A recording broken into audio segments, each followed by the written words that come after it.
Obrigado pelo carinho. Vamos então à nossa classe de hoje. Hoje nós estamos, os irmãos sabem perfeitamente que nós estamos num curso sobre os cultos no Apocalipse. Já tivemos duas classes, hoje é a nossa terceira classe de domingo, uma palavra pastoral e ao mesmo tempo uma palavra de exortação, de edificação, de consolação para a Igreja do Senhor Jesus, que hoje se reúne em vários lares no mundo inteiro, em toda a Europa, Austrália, Oceania, até no Japão, aqui na América do Sul, aí na América do Sul, América Central, América do Norte, no mundo inteiro, mais de 18 mil pessoas se conectam para assistir estas aulas, estas classes, esta palavra dominical matinal, que é uma palavra pastoral para o corpo de Cristo, espalhado no mundo inteiro, desde aqui de Los Angeles, da Califórnia. Eu quero rogar a vocês as vossas orações. Eu quero rogar a vocês as vossas orações. Nós estamos entrando num ninho, num terreno muito perigoso no mundo espiritual. Nós estamos agora trabalhando na versão da Bíblia em espanhol, para lançá-la até o mês de julho, já, na finalização da Bíblia em espanhol. Então, eu preciso das vossas orações, cobrindo a minha vida, porque nós saímos do Brasil, somos missionários, dependemos plenamente só da misericórdia de Deus e da vossa ajuda, a vossa ajuda em oração. Eu preciso que vocês me ajudem em oração, porque estamos entrando num mundo em que nós estamos tirando as vendas e revelando a verdade, porque as Bíblias foram sendo traduzidas e de tal maneira que elas ficaram tão longe daquilo que Deus queria falar. E nós estamos voltando ao que era antes, colocando mais revelações que Deus está nos dando. Então isso causa inveja. Os nossos próprios colegas de ministério ou nos odeiam porque estamos fazendo isto. Os nossos próprios colegas de ministério escrevem palavras negativas a respeito do trabalho que nós fazemos. Mas muito mais são aqueles que estão conosco. Muito mais são aqueles que estão conosco. A batalha é dura, é difícil. Mas se você fazer parte dessa família, a família Osana, como eu chamo, você entra em oração e você pode então nos ajudar nesse aspecto. É esse momento que eu preciso das vossas orações. Obrigado por entrar no nosso site meujesus.com.br e adquirir um dos nossos materiais. Ao adquirir um dos nossos materiais, você está nos ajudando a cumprir o outro trabalho, que é fazer um trabalho extraordinário no meio das nações. Nós temos que lançar esse ano a Bíblia em espanhol e ano que vem, se Jesus nos der vida, a Bíblia em inglês. Então, eu preciso das vossas orações em nome do Senhor Jesus. Como brasileiro, eu estou fazendo um trabalho mundial, um trabalho extraordinário. Nós não temos nenhuma igreja que nos cobre, nenhuma igreja que nos manda dinheiro, nenhuma igreja, muito pelo contrário, é crítica, é palavra difícil, afrontas, mas nós estamos firmes no Senhor, caminhando. Eu disse para um amigo, se Jesus sofreu tanto para estabelecer seu ministério, quanto mais nós somos infinitamente menor que o nosso Senhor. Só Ele para nos ajudar. Nós não somos nada diante dos seus sapatos, dos seus pés, dos seus dedos dos pés. E eu preciso que vocês nos cubram o coração. Em nome de Jesus. Vamos ao texto. Na semana passada eu coloquei para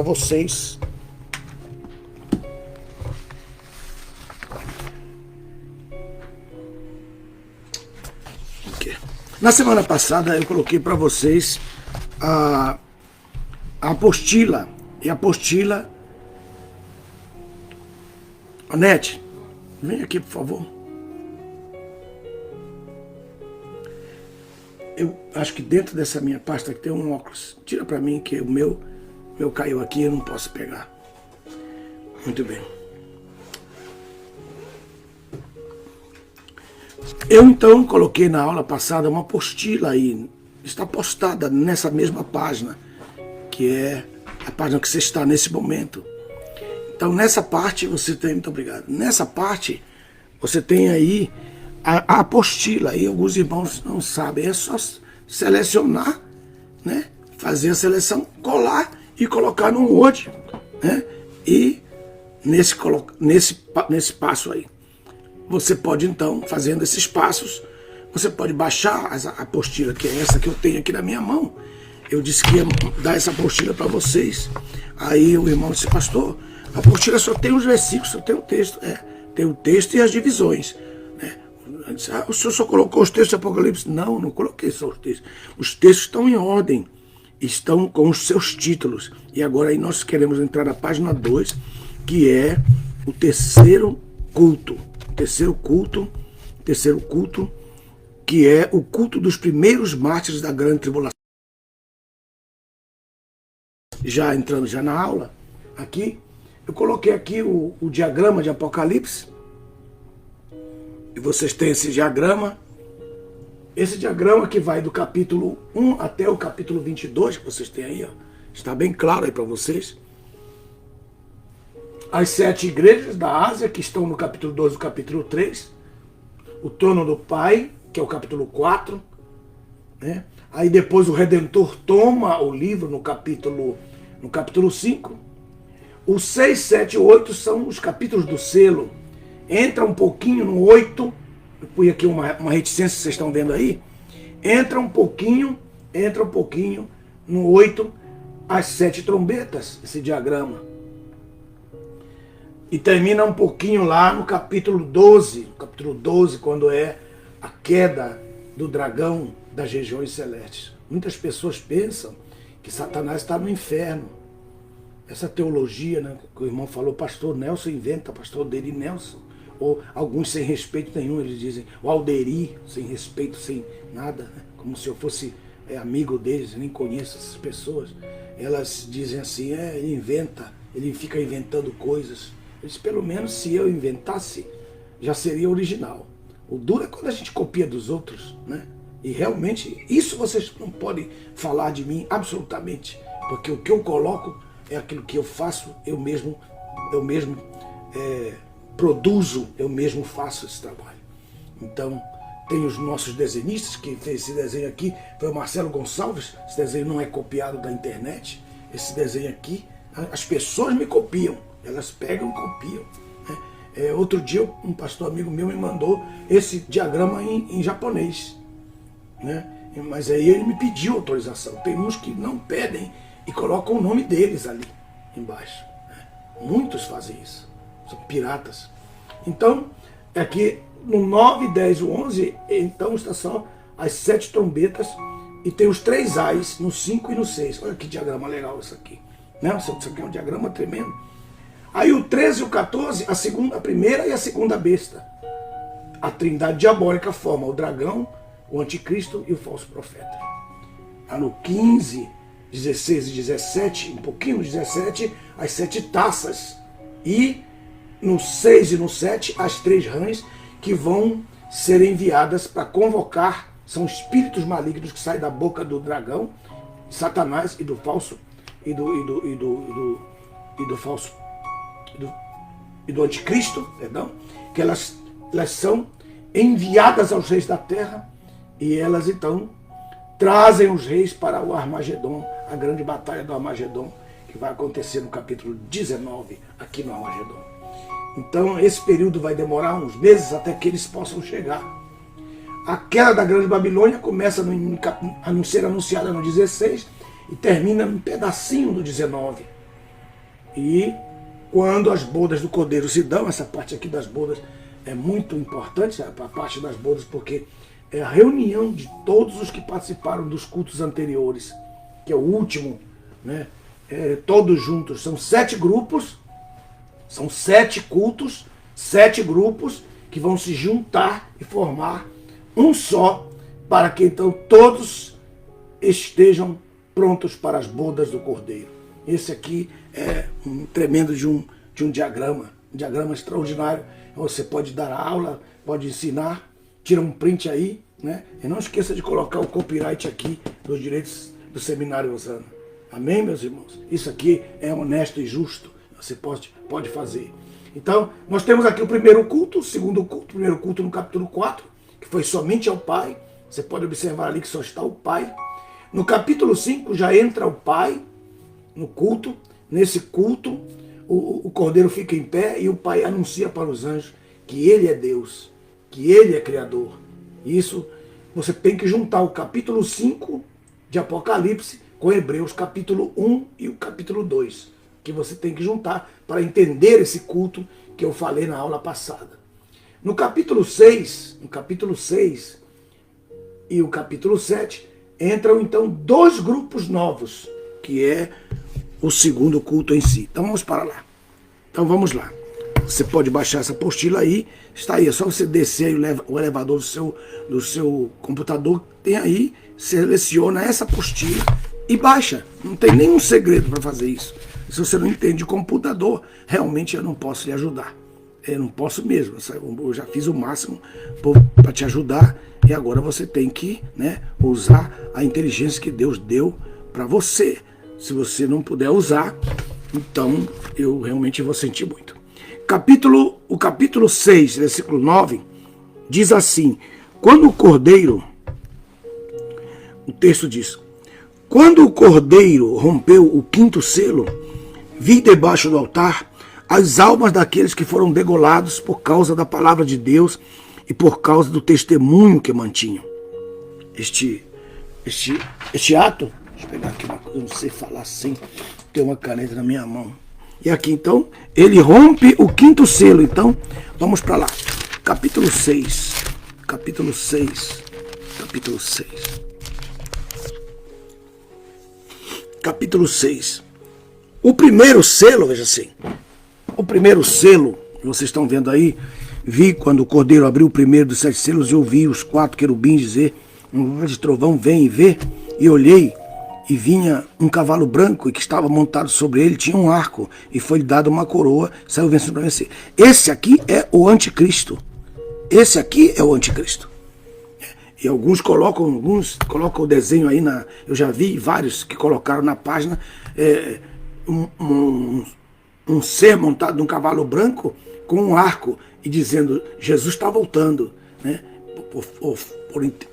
Por falta de conhecimento, por falta de percepção, por falta de sensibilidade. Mas ali, esse aí é o falso, é o anticristo. Quando João Batista mandou dizer para Jesus, és tu aquele que havia de vir ou esperamos outro? João Batista, o próprio que batizou Jesus, o próprio que foi o testemunho vivo do cumprimento da sua justiça, foi o próprio que descreu nele. Por que João Batista descreu nele? Porque Jesus não foi lá para libertá-lo. Ele esperava que Jesus trouxesse seus discípulos ou um exército de anjos e tirasse João Batista da prisão, mas Jesus não fez isso.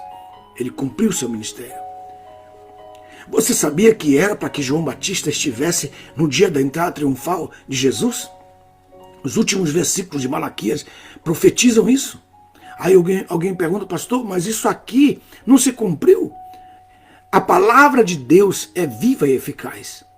Deus coopera conosco. Nós precisamos obedecer. Toda profecia é condicional. Porque Deus falou que vai fazer, ele tem que fazer? Não, senhor, isso é uma ideia completamente errada. Especialmente dos profetas da madrugada. Os profetas que não gostam, eu não vejo nem Bíblia na mão deles. Eles nem leem as Bíblias, eles usam isso para ganhar dinheiro, eles usam isso para poder arrebanhar pessoas a quem eles possam dominar, manipular. Essa aqui é a verdade. E a maioria deles, não são todos, salvam-se alguns, né? Salvam-se alguns, né? A maioria deles, o interesse deles é outro. E então eles começam a soltar profecia, e a pessoa do outro lado, amém, amém. Mas nenhuma profecia é incondicional. Mas as pessoas não entendem isso. Não entendem o que é isso. O que eu quero dizer? É que toda profecia é baseada numa condição. Se tu creres, se tu obedeceres, se tu fizeres, se tu entenderes, se tu fizeres tal coisa, se tu fizeres isso, então eu farei chover. Então eu bradarei, então eu farei. Deus coloca sempre a sua profecia. Na profecia para João, era que tivesse na entrada triunfal, em cima da mula maior, da jumenta maior. Mas aí Jesus entra só no jumentinho, a mula vem atrás, para mostrar que a palavra da parte de Deus se cumpre. Mas por que João Batista não entrou? Deus chamou João Batista para ele pregar no deserto. Lá em cima existem duas Betânias, uma Betânia que fica em frente a Jerusalém e a outra Betânia que fica lá em cima, no norte, ali na ribeira do Rio Jordão. Essa onde Jesus usou para ascender ao céu. São duas Betânias. E lá em cima foi onde ele batizou Jesus. Jesus é um deserto. E Jesus foi lá até ele e ele foi batizado para cumprir a justiça. Mas aí o que aconteceu? Talvez pela influência dos demais, né? Talvez pela influência dos outros, vai para Jerusalém, prega contra Herodes, arrebenta, fala lá contra Herodia, arrebenta com aquela desgraça que está lá. E ele foi e perdeu a cabeça. Quando você sai do local da sua posição, do seu chamado, então automaticamente Deus fica completamente descomprometido com aquilo que você está fazendo, porque a sua desobediência vai te levar a um não cumprimento. E às vezes não, Deus falou e não cumpriu. Não, Senhor, você não obedeceu. E isso é muito importante. Toda profecia é condicional. Se você ler aí no Face esses doidos, esses malucos, esses profetas que escrevem aí, hoje Deus vai te abençoar. Calma aí, Deus não vai te abençoar assim não. Tem que ter um se tu obedeceres, se tu cumprires, se tu fizeres, Ele vai te abençoar. Se tu cumprires o que Ele disse para você fazer, então sim, Ele te abençoará. Mas nenhuma profecia é incondicional. Nem pode chegar com você e dizer, hoje vai cair um dinheiro na sua conta. Vai cair nada. Vai cair tribulação, angústia, problema, incerteza, desconfiança e incredulidade. É isso que eles dizem que eu invento. É isso que eles dizem que eu sou herético. Eu sou herético porque eu digo essas coisas. Então,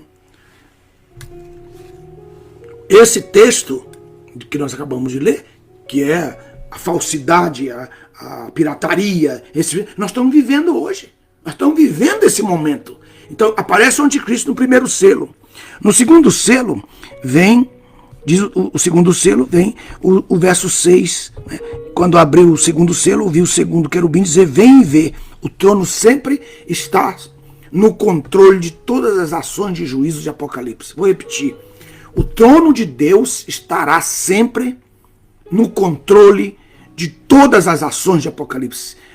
O juízo de Deus não acontece ao léu. Deus está plenamente no controle das coisas que estão acontecendo. Vai acontecer. Muito bem. Aí então vem. Aí ele diz assim. E saiu outro cavalo. E esse era vermelho. E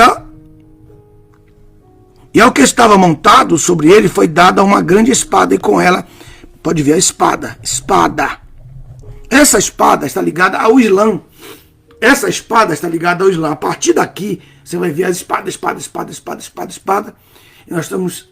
Até o dia de hoje, a espada é o símbolo do Islã. Até o dia de hoje, é o símbolo do Islã. A espada. E esse falso profeta. Grave bem o que eu estou te dizendo. O anticristo, ele é pendente para o cristianismo. E o falso profeta, ele odeia o cristianismo e é pendente para o Islã. Quando o anticristo fizer o pacto, ele fará o pacto com as nações, diz o texto, fará o pacto com muitos, mas nem todos farão um pacto com o anticristo. Não seja bobo de entender errado. A Bíblia diz, fará pacto com muitos. Um grande grupo da terra não fará pacto com o anticristo, porque ele tem que ser pró-messiânico, ele tem que ser, ele vai usar o cristianismo e o judaísmo para se estabelecer nos seus 3 primeiros anos com falsidade, com mentira. Ele vem com todo o poder da mentira. Nada que ele falar, nada que ele fizer será verdadeiro, porque o espírito da verdade não lhe pertence. A verdade não é dele. Ele vem num espírito de mentira. O texto de Tessalonicenses fala sobre isso. Ele vem com todo o poder da mentira. Todo o poder da mentira. Então, o falso profeta, ele só vai aparecer a partir da segunda parte Quando o anticristo estiver fazendo uma incursão no Ocidente, ele ouvirá os rumores do Oriente e ele irá se encontrar com aquele que está fazendo o rumor do Oriente. Então ele terá que colocar um líder islâmico no mundo e dará esse poder ao profeta que nós vemos na Bíblia, falso profeta chamado. Então temos aqui nos 2 primeiros selos a presença número 1 do anticristo e a presença do falso profeta. Isso aqui é muito importante, né? Muito importante vocês anotarem. Ok. Aí, claro, não estou dando em detalhes, só estou passando por cima para chegar lá no grupo, no culto. Ok. Aí diz o texto, e quando abriu o segundo selo, saiu o cavalo vermelho. Aí, verso 5, e vi quando o cordeiro rompeu o terceiro selo, e ouvi o terceiro querubim. Deus está no controle de todas as coisas. Dizer, vem ver. E olhei, e eis que apareceu um cavalo preto. E aquele que estava montado sobre ele tinha uma balança em sua mão. E ouvi uma voz no meio dos querubins que dizia, uma medida de trigo, que é 1 quilo, ou 3 medidas de cevada, 3 quilos.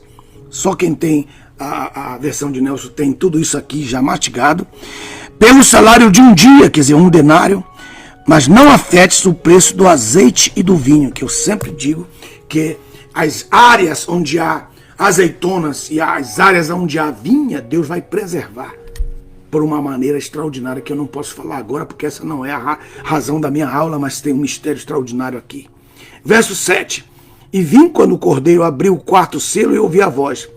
4 querubim disse, vem ver. Então vocês têm aqui, primeiro, um contra Cristo. Segundo, vocês têm o falso profeta, que é contra o Espírito de Deus. E você tem esse 4º ser, que é o que vem, que é o cavalo preto, que ele vem para causar blasfêmia contra Deus. No 4º ele diz, vem e vi quando o cordeiro abriu o 4º selo e ouvi a voz do 4 querubim. Todos são os querubins que estão ligados aos selos. E eu vi, vem ver. Aí o verso 8 diz assim. E olhei e vi que apareceu um cavalo amarelo que estava montado sobre ele, chama-se Morte. Você pode ver aqui, ó. O anticristo, o falso profeta, e depois você vê aqui a fome, e depois vocês podem ver a morte. Olha só que quadrante tremendo de destruição. Aí o verso 8 diz assim, e olhei e vi que apareceu um cavalo amarelo.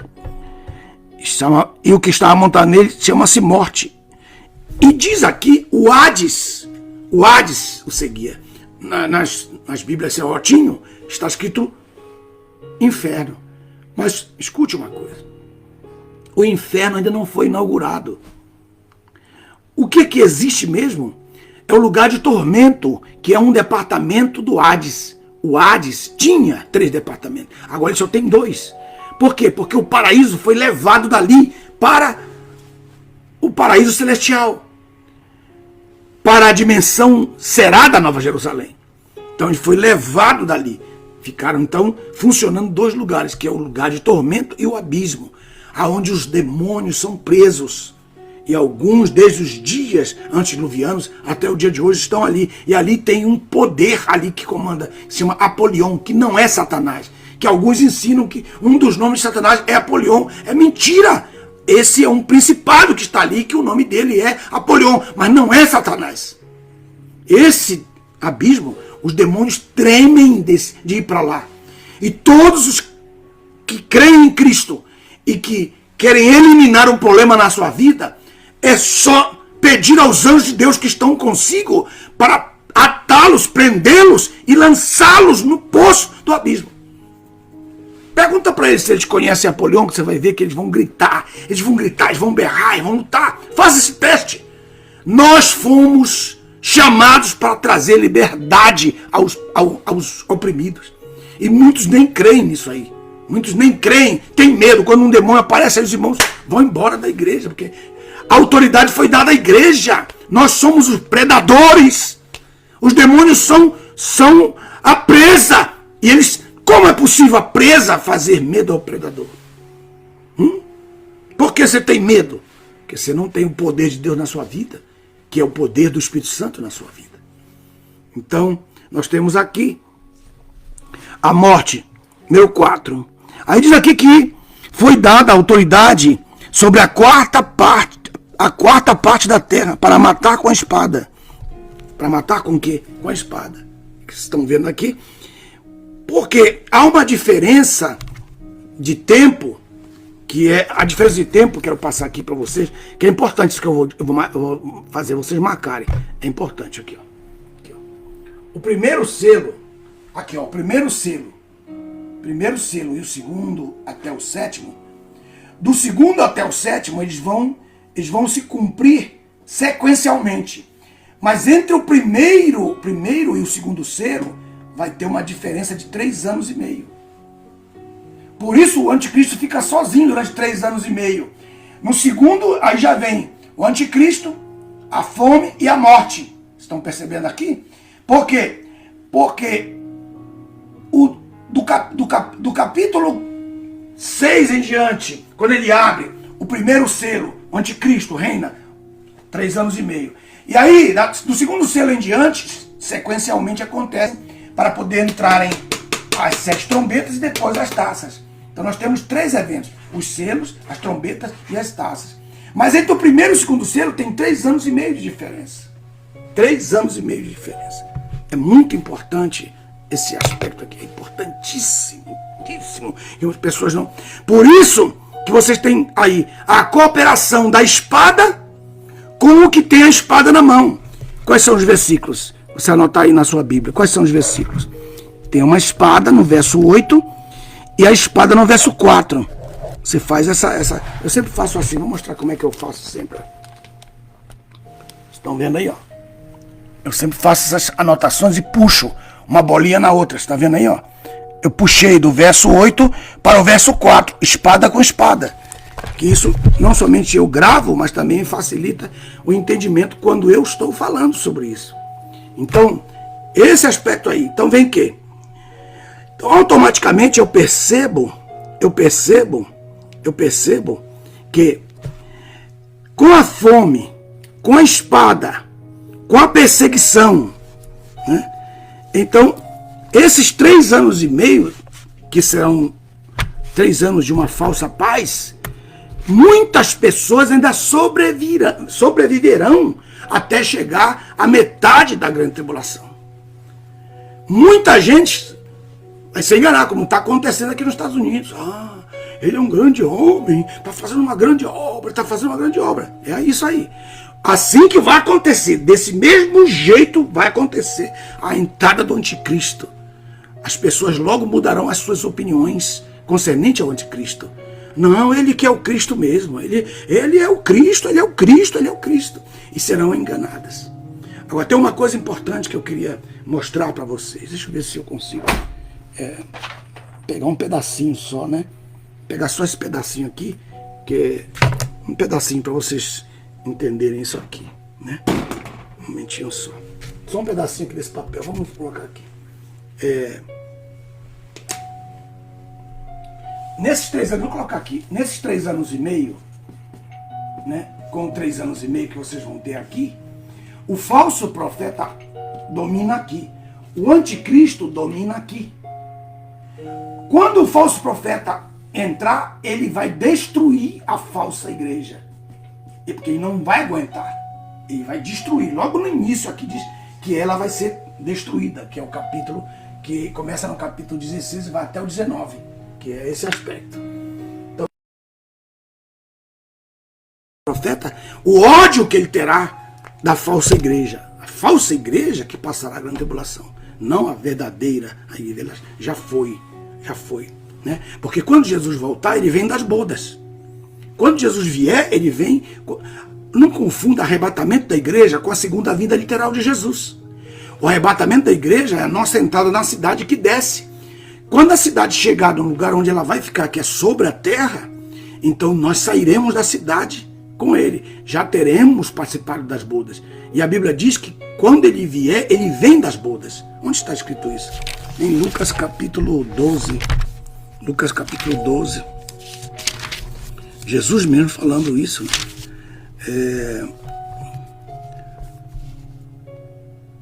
no verso 36, no verso 35 e 36 de Lucas 12, alguém coloca aí, Lucas 12, 35, estejais sempre prontos, com os vossos lombos cingidos, com as vossas lâmpadas acesas, porque é Israel. Né? A parábola das 5 virgens é uma parábola para a nação de Israel. Aí os pastores começam a pregar sobre o arrebatamento da igreja ali. Não querem estudar, o que é que eu posso fazer? E quando eles ouvem a verdade, eles mexem o bigode, né? Passarinho que eles engoliram, mas não engoliram tudo. Aí tá, já usei esse passarinho já um tempo na minha vida, um tempo da minha religiosidade. No verso 36 diz assim: portai-vos semelhante aos homens que aguardam o Senhor voltar das bodas, para que quando ele vier e tocar a porta, logo possam abrir. Quem estará aqui para abrir para ele é a nação de Israel, porque ele vem das bodas com a sua igreja. Será que é difícil você compreender isso? Claro, eu tenho aqui várias razões. Deixa eu pegar aqui para vocês. Tem aqui, ó. Tem aqui essa aqui que está na Bíblia Bereana. Quem tem a Bíblia Bereana tem um tesouro, viu, irmãos? Isso aqui está na Bíblia Bereana. Tem 20 razões porque a igreja não vai passar. A verdadeira igreja, a falsa vai. E um pedaço da igreja de Laodiceia também vai passar. 20 razões porque a falsa igreja e um pedaço da igreja de Laodiceia, né? A falsa igreja e a igreja de Laodiceia vão passar a grande tribulação. Mas a igreja, organismo de Cristo, será arrebatada. Aqui, tá vendo aqui a cidade? A igreja será colocada dentro da cidade e ela continuará descendo. Quando ela chegar aqui nessa posição, ele está vindo das bodas, para se cumprir o texto de Lucas, capítulo 12, verso 35 e verso 36. Isso aqui é muito importante para todos vocês. Saudando aí irmão Douglas Ferraz, todos estão juntos aí, João Maria, Carlos Renato, prestem atenção na palavra, atenção. Aí então chega o verso 9. Quando o cordeiro rompeu o quinto selo, que é o culto em si, que é a nossa aula de hoje, aqui que é o verso 9, diz assim: quando o cordeiro rompeu o quinto selo, debaixo do altar, eu vi almas daqueles que foram degolados, está vendo a espada? Está vendo aqui a espada? Aqui a espada. Degolados, por causa da palavra. Então eu vou juntar agora o verso 8 com o verso 9 e o verso 4. Quem está fazendo isso é o cavaleiro do verso 4, que é o falso profeta. Assim fica mais fácil para vocês entenderem. Diego Ribeiro, muito obrigado por vocês estarem aí. Amém? Obrigado, Carlos Serpa, Deus abençoe. O Ayrton Martins, Deus abençoe. Muniz, meu grande amigo, saudade de você, rapaz. Deus abençoe. Evilane, Deus abençoe. Luiz Machado. Vamos para o texto, então. Aqui, então, vocês têm que eles foram degolados por causa da palavra de Deus e por causa do testemunho que mantinham. Então, eles vão conseguir sobreviver esses 3 anos e meio. Eles vão conseguir. E eles vão manter um testemunho. Então, quem são esses, né, que ficaram aqui na terra? Porque eles mantiveram o seu testemunho. Então, no texto da igreja de Laodiceia, nós temos a igreja de Laodiceia e a igreja de Filadélfia, elas são diferentes, elas são 2 igrejas finais. A igreja de Laodiceia, nós estamos numa passagem da igreja de Laodiceia da igreja de Filadélfia para a igreja de Laodiceia. A igreja do arrebatamento para a igreja morna, né? Não é nem fria nem quente, que será vomitada. Que terão 2 grupos. O grupo que vai ficar do lado do anticristo e o outro que vai se arrepender. Como eles vão se arrepender? Eles vão pagar o próprio preço da sua própria vida. Preço da sua vida. Eles vão ter que manter o seu testemunho se eles quiserem ser salvos. Vai ser muito difícil, porque o Espírito Santo ele será retirado da terra. Eles terão que viver conforme Abraão viveu, conforme Gideão viveu. Volta ao mesmo estado que era no Antigo Testamento. com manifestações repentinas do Espírito e não um derramamento total como é agora na graça que nós estamos vivendo. Então, o Espírito de Deus volta a atuar como ele atuava no antigo pacto. Ele vai atuar repentinamente sobre alguns na grande tribulação. Se eles vão manter o testemunho, é porque eles tiveram um arrependimento. Eles ouviram a voz daquele que bateu na sua porta. Por que, irmãos, que eu falo isso? Deixa eu mostrar para vocês. É muito importante isso aqui, porque esses dois grupos, esses dois cultos aqui, são cultos dos que se arrependeram. São cultos dos que se arrependeram e vão passar pela dor, pela vergonha. Vai ser muito difícil para eles. É um grupo que será quase impossível do ponto de vista humano. Né? Aí por quê? Por que você diz isso, pastor? Por que Deus vai dar uma chance para eles? Eu estava perguntando para Deus. Eu estava perguntando para Deus, Rafael, Lucas, Carlos Renato, Dorinha Siqueira. Passei muitos anos pensando nisso. Depois eu encontrei uma frase tremenda nesse texto, que é a parte do segundo grupo, que vem depois desse, seria o quarto, no caso, que eu já falei primeiro do segundo, falando do terceiro agora, e dando uma pincelada no quarto, que eu vou chegar lá no quarto, mas não estou querendo ir com pressa. Eles foram degolados por causa da palavra testemunho que mantinham, e começaram a clamar com grande voz, dizendo: Santo e soberano, fiel e verdadeiro. Quatro atributos para ele. Até quando haverá de esperar para julgar e vingar o nosso sangue derramado por aqueles que habitam sobre a terra? Então eles estão mortos, estão falando em almas. Eles estão onde? Estão debaixo do altar. Eles estão debaixo do altar. E alguém pergunta: pastor, então o altar é um lugar alto, porque o altar, então, eles vão ficar debaixo do altar. Por que eles vão ficar debaixo do altar? Isso é uma pergunta, né? Por quê? Eu sempre peço para vocês que... Eu agradeço bastante que vocês mandem estrelas. Eu agradeço muito. Mas não mande não, não mande. Não mande não. Não mande isso aí. Isso é uma coisa terrível. Eu não posso falar aqui, mas não mande isso aí. É uma ilusão isso aí. Não pense que isso chega na minha mão, que não chega. Não mande estrelinha não. Não mande. Tá bem? Ok, voltando ao texto. Eles estão debaixo do altar. No verso 9. Por que eles estão debaixo do altar? Veja só. Por que estão debaixo do altar? Agora, os que estão mortos em Cristo, eles estão na dimensão do será. Na terceira dimensão da Nova Jerusalém Celestial. Que é chamado de paraíso. Que é a terceira dimensão do será. Esse lugar vai se esvaziar no momento do arrebatamento. Esse lugar não vai ser mais usado no momento do arrebatamento. Por quê? Porque todo mundo que estava lá já desceu, já assumiu o seu corpo e já subiu. Então desceu, aqui como eu fiz aqui no desenho aqui, ó. Aqui no desenho aqui, ó. Vocês podem ver aqui, ó, no desenho. Então eles estão aqui nessa posição. Eles vão ter que descer nas sepulturas, está vendo aqui? E vão juntar-se com os vivos e subir.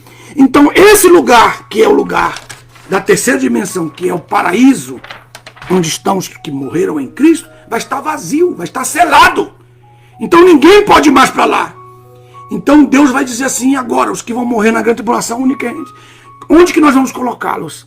Nós vamos colocá-los debaixo do altar. Eles estarão debaixo do altar porque o paraíso está fechado agora. Porque o pessoal que estava no paraíso já desceu, já assumiu o seu corpo, já se juntou e já está com Cristo, esperando que esse grupo chegue. Então esse grupo já desceu, já tomou seu corpo, juntou-se com os que estamos vivos e subiu para a Nova Jerusalém, para o estado presente do terceiro céu, que é o da eternidade. Então saiu do paraíso, pegou o seu corpo na terra, subiu, está no estado presente da eternidade. Então essas almas que estão morrendo agora, degoladas, elas não podem ir para o paraíso, porque o paraíso está selado, está fechado. Então o que Deus faz? Deus criou na hora ele estabeleceu isso, quando estava pensando sobre tudo isso, um controle de tudo isso. Onde vamos colocar esse povo? Vamos colocá-lo debaixo do altar. Então todos que estiverem debaixo do altar são aqueles que passaram pela grande tribulação. Ninguém que está debaixo do altar pertence à antiga igreja. Por isso que a igreja, organismo, tem que assumir o seu corpo, subir. E essa é uma das outras razões porque a igreja será arrebatada. Porque Deus tirará a condição temporária da espera do paraíso e a colocará para o terceiro céu. Quando Paulo contou a sua experiência do arrebatamento, ele disse: eu estive no terceiro céu, no presente da eternidade. Mas eu também estive no paraíso, a terceira dimensão do será. Ele esteve no que é presente, mas no que será. Eu estive nos dois lugares, que alguns dizem que é a mesma coisa, mas não é. Ele esteve num lugar e depois esteve no outro lugar. Senão ele dizia que é o mesmo lugar. Por que ele foi arrebatado duas vezes? Por causa que ele esteve no primeiro e no segundo lugar, nos dois espaços, nas duas dimensões diferentes. O terceiro céu é o presente, onde estão só os que já ressuscitaram. Elias, Moisés, Jesus e aquela turma que ressuscitou com ele, que foi levantada como primícia juntamente com ele, estão no presente. Todos que já ressuscitaram. E os que não ressuscitaram estão no será, na terceira dimensão. Quando a igreja foi arrebatada, é porque eles já desceram lá, porque eles têm que descer. Por que eles têm que descer? Porque os mortos em Cristo ressuscitarão primeiro. E eles serão transformados num abrir e fechar de olhos, se juntarão a nós e haverá um avivamento mundial nesse momento. Por isso eu sempre digo: por que você está chorando a placenta? Está chorando a placenta. Não chore a placenta. Você ainda verá os seus entes queridos que morreram em Cristo aqui na terra, antes do arrebatamento da igreja. Você ainda verá os seus entes queridos antes do arrebatamento da igreja, porque eles terão que se juntar a nós. Eles terão que se juntar a nós. Muito bem. Agora, Diego Fonseca, o paraíso será, é futuro. O presente é o terceiro céu. Então, veja bem aí. Ok. No capítulo 6, verso 9, então fala que essas almas estão debaixo do altar. Acabei de explicar por quê. E aí no verso 10 eles começam a clamar e perguntar: até quando haverá de julgar o sangue derramado por aqueles que habitam sobre a terra? Então foram dadas a cada um deles uma estola branca. E foi-lhes dito que repousasse por um pouco mais de tempo, até que se completasse o número dos seus companheiros e irmãos que haviam de ser martirizados, assim como eles foram. Então esse culto aqui é um culto de pergunta, é um culto de oração. É um culto em que você clama, é um culto de clamor. Qual a verdade para o meu dia? Qual a verdade agora para o meu dia? Esse culto. Já falei várias características dos cultos. Você não assistiu, assista as classes. Elas estão postadas aí. Primeira classe, segunda classe, para você entender. Quem assistiu todas as classes está entendendo o que eu estou falando. Então, qual o mistério desse culto aqui? Porque eles morreram e continuam clamando. Eles estão dizendo assim: até quando há de esperar para vingar o nosso sangue? Ele fala assim: esperem. Vocês vão receber aqui uma estola sacerdotal para vocês esperarem até que se cumpram o número dos seus irmãos. Qual é o objetivo desse terceiro culto? Não vai dar para falar do quarto, infelizmente. Mas no próximo domingo eu falarei do quarto. Qual é o objetivo desse culto? O objetivo desse culto é reunir para clamar para que Deus faça a vingança, para que Deus vingue tudo aquilo que foi feito contra eles. Esta é a oração desse terceiro culto. Nós muitas vezes não sabemos ir até o tribunal de Deus e dizer: Deus, essa pessoa está fazendo isso, esta injustiça contra mim. Senhor, essa pessoa está fazendo essa injustiça, tu sabes a verdade, tu sabes todas as coisas. Senhor, entra em providência. Aí o Senhor diz para você: espera um pouquinho, eu vou fazer o que você está pedindo, mas você tem que esperar um pouco. Então, o culto que eles estão oferecendo aqui é um culto de oração, onde estão clamando que Deus faça a vingança. E Ele fará a vingança, porque a vingança pertence a Deus. Quando te fizerem uma injustiça, saiba de antemão que aí começa o princípio da operação de Deus sobre a sua vida e sobre a vida das pessoas que fazem justiça contra a sua vida. Quando eles fizerem uma injustiça, é quando Deus começa a trabalhar em teu favor. Se você fizer uma injustiça contra outra pessoa, Deus vai trabalhar contra você a favor da outra pessoa, contra quem você fez a injustiça. Porque esse culto é um culto de oração, onde eles estão clamando para que Deus haja, para que Deus opere, para que Deus faça a sua vontade.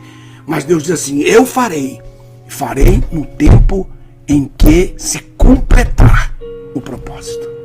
Quando o propósito se completar, eu farei vingança, porque eu sou o Deus da vingança, diz o Senhor. Então, esse culto é um culto de oração. Todos esses cultos, todos eles, nós aprendemos uns detalhes, que eu não quero confundir vocês agora, eu só quero deixar vocês aqui nesse aspecto, falando de uma forma escatológica e ao mesmo tempo trazendo para a nossa vida agora, a nossa vida de hoje. Podemos nos ajoelhar diante de Deus e falar para Deus: Deus, olha só o que fulano de tal fez contra mim. Tem misericórdia dele, meu Senhor. Salva a alma dele, Senhor. Mas são os demônios que estão atuando na vida dele. Não é ele, mas nós tomamos autoridade sobre esses demônios que estão atuando na vida desta pessoa, Senhor. Agora mesmo, vai onde ela estiver, Senhor. Ata esses demônios. Prende esses demônios com os teus anjos. Lança no abismo agora. Liberta essa alma. E daqui a pouco você vai receber uma ligação daquela pessoa. E ela vai dizer: oh, você me perdoa, eu te ofendi muito. Eu não quero que Deus faça vingança contra mim a teu favor. Eu quero que Deus seja justo. Me perdoa. Ela vai falar. Por quê? Porque ela foi liberta. Porque o quarto culto é o culto no qual você pede a Deus que Deus trabalhe, que Deus faça justiça. Que você pergunta para Deus: Deus, até quando eu vou suportar isso? Deus, até quando eu vou aguentar isso, Senhor? Aí ele diz: quebranta teu coração, ora pelo teu inimigo. E quando você orar por ele, não só ele será libertado, ele será liberto dos demônios que estão usando para que eles te afrontem, para que ele te afronte. Você também terá a grande vitória, porque esses demônios serão atados e lançados. E a vitória será absolutamente completa na sua vida. Faça isso, porque com conhecimento é melhor, com entendimento é melhor. E eu oro agora para que Deus venha em socorro, em ajuda de todos aqueles que neste momento estão falando como estes. Até quando o Senhor fará justiça contra aqueles que querem derramar o nosso sangue, ou que já derramaram o sangue de alguém da nossa casa? Até quando tu farás justiça? Aí o Senhor disse: farei justiça. Veste essa estola aí. Veste essa estola de sacerdote, para você interceder.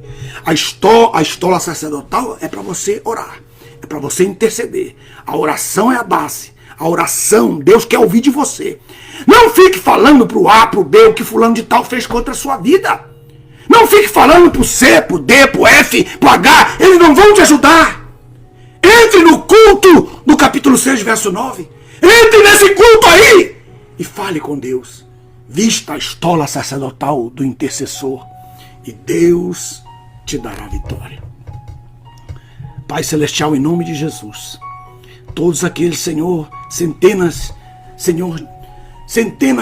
de pessoas, milhares de pessoas ao redor do mundo, Senhor, estão ouvindo esta palavra neste momento. Eu levanto as minhas mãos em seu favor, para que o Senhor as abençoe onde elas estiverem, meu Pai, e que elas possam compreender esta palavra. Muito obrigado. Que o Senhor abençoe a todos aqueles que de coração tenham ouvido esta palavra. Pai Celestial, muito obrigado.